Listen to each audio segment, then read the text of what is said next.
Hey,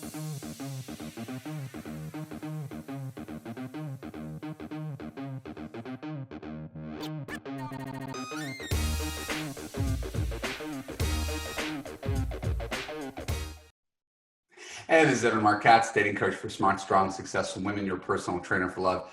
Welcome back to the Love You podcast, where you're going to learn everything you need to know about dating, relationships, sex, and men from a man's point of view.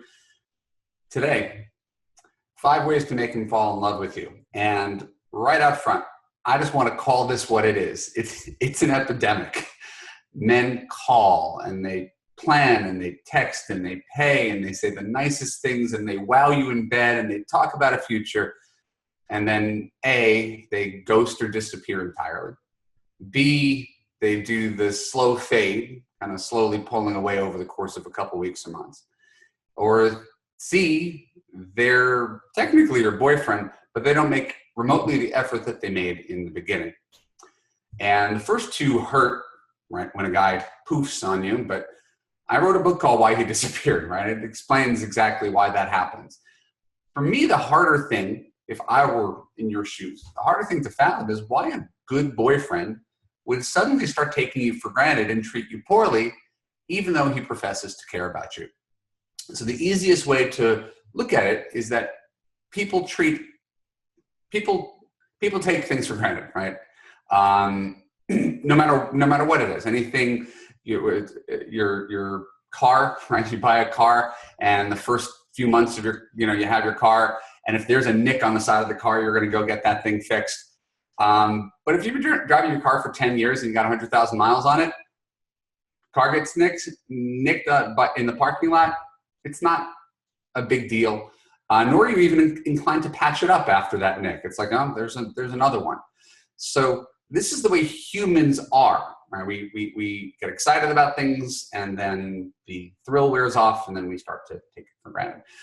In my book, Believe in Love, I refer to something called, and I didn't make this up, it's called the normalization of deviance, in which broken behavior becomes so commonplace, it becomes the new normal. And this happens all the time in relationships, and it does not take 10 years and 100,000 miles to do so. The normalization of deviance can take place in 3 months just as easily as it happens in 3 years. The point is to recognize it when it's happening and to never normalize it, right? If you start to be mistreated or neglected, that is something that needs to be communicated. You need to set those healthy boundaries in a warm, positive way and teach your man how to please you, since he's not always going to be a mind reader, not always going to be as sensitive to your needs as you are going to be sensitive to your needs. And if he's a good guy, he's going to take that under advisement. And if a guy fails to please you, you must have the courage to leave. Right? Must have the courage to leave, even if you love him, even if you put in years of time together. Otherwise, you're ultimately the enabler. Right? You're the person who's complaining he's not treating you well, but you don't insist on any consequences for him not treating you well. He still gets away with it, right? To be distant, abusive, critical, whatever. So once you could adopt this philosophy, this is a little turn from where the title was, but it's important. Once you could adopt this philosophy, I'd call it being a CEO, the CEO mentality, in which you fire any male intern who's underperforming at the office, you will never again accept a man who fails to make the proper effort for you.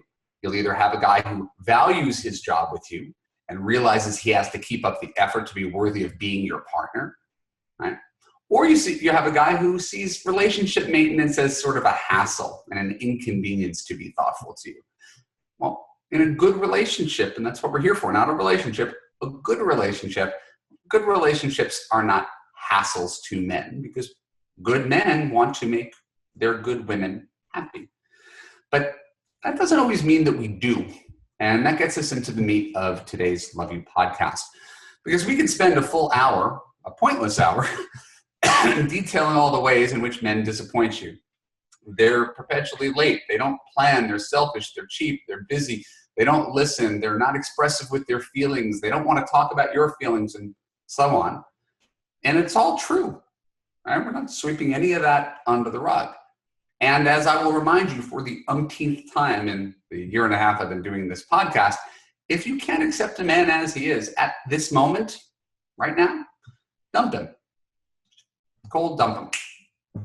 Find a guy that you can accept, as opposed to feeling perpetually aggrieved that he doesn't act exactly according to your desires at all moments. Right? That's hard. Well, you know, the goal is not to accept him. The goal is to change him, to make him into the man you want to be. He's got so much potential. Can't he just be someone else? Right? The perpetually late guy, can he just suddenly be on time? The guy who's always between jobs, can he just be employed? No, he can't. That's not who he is. So find another guy. But that's not what this podcast is about. This is when you do have a great guy in your hands. I want to offer you 5 things that you can do to ensure he makes a great effort. Right? This is how you bring the best out of your boyfriend. And by the way, before I get started, because I've been doing this for a long time, I want to preempt all ridiculous criticism of what I'm about to say. We need to bookmark this moment so I don't have to repeat it later. First, by telling you what you can do better does not mean that I'm not acutely aware of what men can do better. Right? I already acknowledge men's flaws up front. The thing is, I'm a coach for women. And as such, the only thing I can do, right, is offer constructive advice to you on how you can do things better, not how your boyfriend could do things better. Second, by telling you what you can do better does not mean you're supposed to put up with unacceptable behavior. Remember, we're starting from the place that you've got a good guy on your hands, not a lying, cheating, abusive user slacker, right? If you got one of those, let him go. But if you have a good guy, do these 5 things and you're going to have an amazing relationship. Number 1, give him a break. As I said, he's doing the best he can. Always. He's not trying to hurt you. Ever. So if he does something you don't like, try to assume the best intentions instead of the worst ones. Because even the most benign behavior can lead to a silly argument.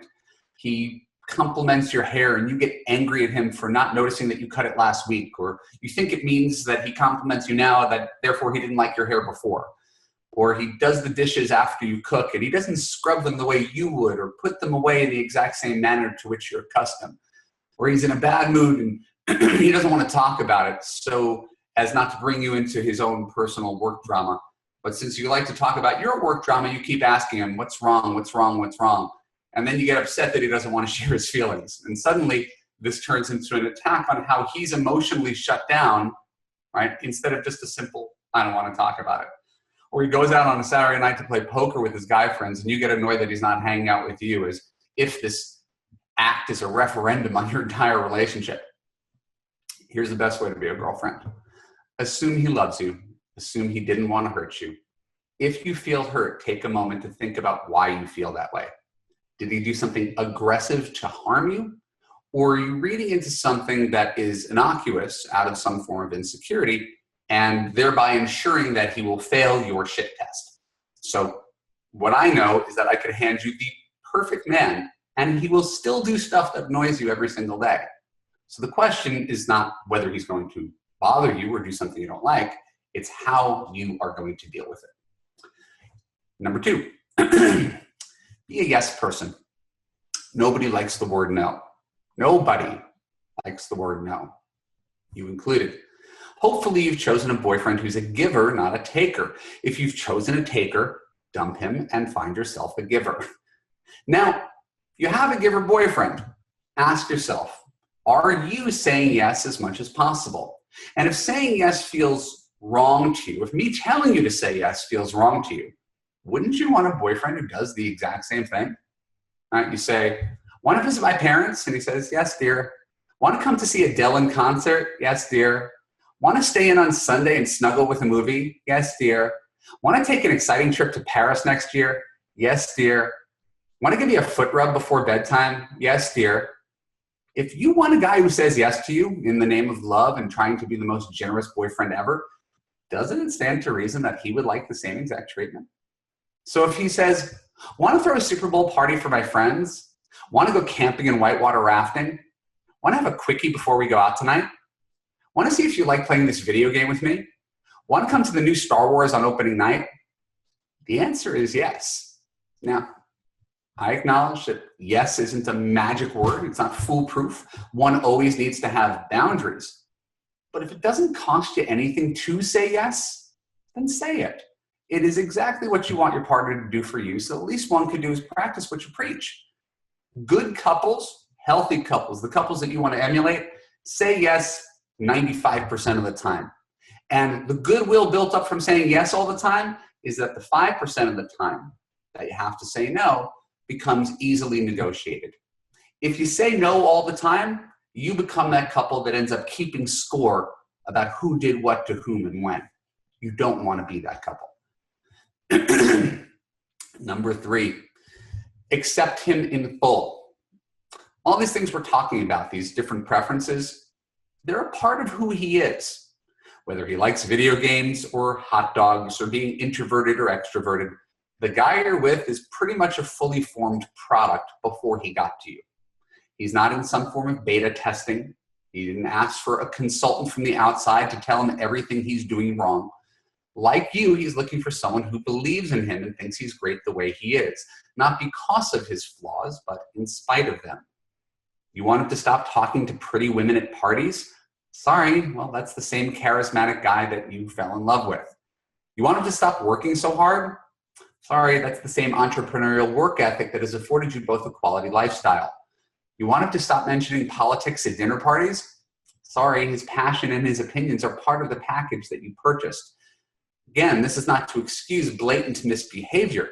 This is to acknowledge that if you're waiting 2 to 3 years to get married, like I recommend, the guy you're left with is going to be a lot like the guy you dated, right? The man you plan to marry, it's not going to be appreciably different than the guy you've been dating for 2.5, 3 years, right? Expecting him to change is somewhat of a folly. If you think he's going to reform on your behalf, you're setting yourself up for a lot of disappointment, and he is going to feel a lot of resentment that he has a wife, partner, who doesn't accept him as he is and wishes that he were someone else. The only way to have a happy relationship is for full acceptance. Number 4, stop doing his job. I know you're a smart, strong, successful woman. You can do anything, and you should when you're single. But if you have a partner and you are so competent and opinionated that your boyfriend can't do anything himself, you're going to discover a couple of things. A, competent, confident, masculine boyfriends are not going to want to stick around. You may not intentionally be emasculating him, but when you take over all aspects of the relationship, what exactly is left for him to do? You researched the restaurant on Yelp and you went on Rotten Tomatoes to choose the movie and you came up with the time that worked for you and you told him what time to pick you up. You don't have a boyfriend anymore. You have a chauffeur who may pay for you, right? And when you have a guy whose only place in life is to take orders, what you're left with is a man who has no interest in taking responsibility for anything. Right? The guy who's perfectly comfortable letting you take total control. And that man is also known as a child. And I can assure you, while it's somewhat fun and gratifying to be the boss, it's not great to have to date a child. And as always, right, I'm making these big blanket statements. This isn't an either or, an all or nothing. But there's an obvious downside to being the woman who makes all the decisions. You may get your way, but you will not get much of a guy. Let him pack the car. Let him drive to your mom's house. Let him do the grilling. The consequence of not giving him anything to do autonomously is far greater than the consequence of letting him do some things that you don't exactly agree with. Men, our nature is to want to do things for you. We show love by doing, by giving, right? It's why we try to fix your problems instead of just listening to them. It's why we embrace chivalry, even though it's somewhat of an anachronistic concept. If a man's love language is acts of service and he's not allowed to do them, or he's constantly told that he's doing them wrong, how ever is he going to show his love? And finally, appreciate him. Appreciation, that's our reward for everything. We don't need you to kill the bug. We want you to say thank you. We don't need you to make a big deal about Valentine's Day. We want you to say thank you. We don't want you to take us out to a fancy dinner. We want you to say thank you. Like everything else I've said, this is largely a gender-neutral statement. We all want to be appreciated. which is why I thank my wife for doing my laundry or encouraging me to take a night out with my guy friends or for handling the kids all day, which is her responsibility. I thank her anyway. But it's so much easier for us to focus on the ways in which we feel unappreciated. The harder part, right, because we all feel a bit unappreciated by our partners. The harder part is to take the time to appreciate your partner for all the little things he does that are rarely acknowledged. Nothing will make him feel better about your relationship than letting him know he's doing a good job. Because men never feel like we're doing a good job. And nothing will make him feel worse than constantly telling him how much he's falling short. Praise, right, however you think of it, right, whether you think it's fragile male ego or whatever, praise is the fuel that keeps us going. A thank you for making the bed, or for walking the dog, or for being extra nice to your sister, right? It's like pouring water onto a garden that needs tending. You may not be able to transform your boyfriend into a different man, but using the 5 tips that I just mentioned in this podcast, you can ensure that he will never have a better girlfriend. So, thank you so much for joining me here on the Love You podcast. My name is Marc Katz. On next week's episode, I'm going to be talking about sex. So you better be there to participate. Don't forget to subscribe on iTunes and on YouTube. Follow me on Facebook and Twitter. And best of all, I give away the most free dating and relationship advice on www.evanmarckatz.com. Give me your name and email address, and I will help you get the love that you deserve. See you again next week on the Love You podcast.